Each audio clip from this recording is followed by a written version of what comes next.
As it is now, I've kind of put a little bit more poly paint on my character. You're more than welcome to do whatever you want. This, for the purpose of this tutorial, is a little shorter and not as in detail as, say, your project. But to move along, I first want to show you that as you create your poly paint, you always want to be in the high resolution because your poly paint is based off of the resolution that you're working in. So once you've done that and you've created your poly paint, this will all be on one island, similar to the UVs. We go down to our texture map. We'll create from poly paint, which will throw a map up here, a color map just like this. You'll go over to your texture.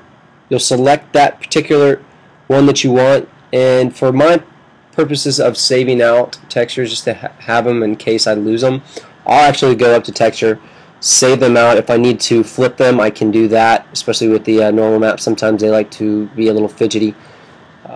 You can actually export these maps and save them underneath a file that is related to the project itself, which I have actually done for both the texture map and the normal map. So the same thing goes with the normal map. You're going to create a normal map based on the low res.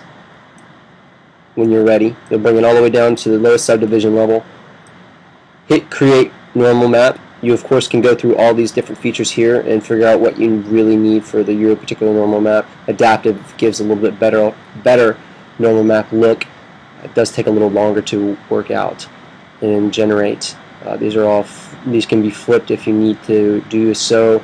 However, Maya actually works really well with GoZ, and everything transfers over pretty well when you're using the GoZ button, which is up at the top. Once you've created your normal map, you'll go over to your texture. I save out the normal map, as I said before. You can do whatever you want. They are saving out at 2048 by 2048, which is the same as the regular UVs, which is what we wanted. You, of course, may need 1024 or something like that. Who knows?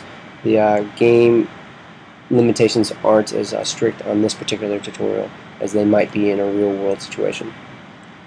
So once we've saved all those out, we want to go up to our GoZ, and when we hit this GoZ button, it'll transfer all of what you see here over to Maya.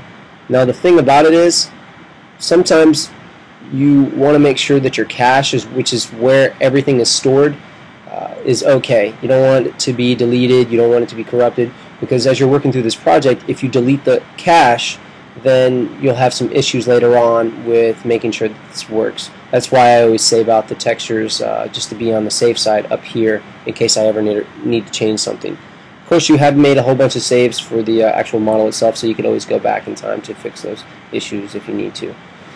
I'm going to show you the route in which it is saved. I'll go into my Documents folder. I'll click Open Folder, and the particular cache file is going to be under your Macintosh HD. Macintosh HD on a PC, it's a slightly different route to get to. Users, shared. At this point, you're basically following the same process with the PC. Pixelogic, and then GoZ projects. And it'll be all under default. You'll see all of your maps there, which is really, really cool and good to know. So once I've hit the GoZ button, I'll kind of show you what everything looks like in Maya.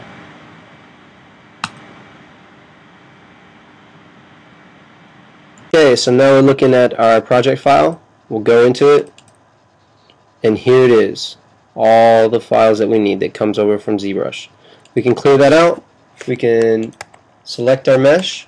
We'll zoom in on him, kind of navigate around to where we can see him. We'll hit the 5 key on the keyboard. We'll hit the 6 key. Now we have a color map, and we can go over to our high renderer, and we can select it too, because usually it comes in as default. It's already set up. We'll go closer in on our character, and there we go. Pretty cool. We utilize the GoZ plugin, which can be fickle sometimes. It does a lot of different things, weird if you don't do everything right, but more or less I'll show you the rest of the process in the next video.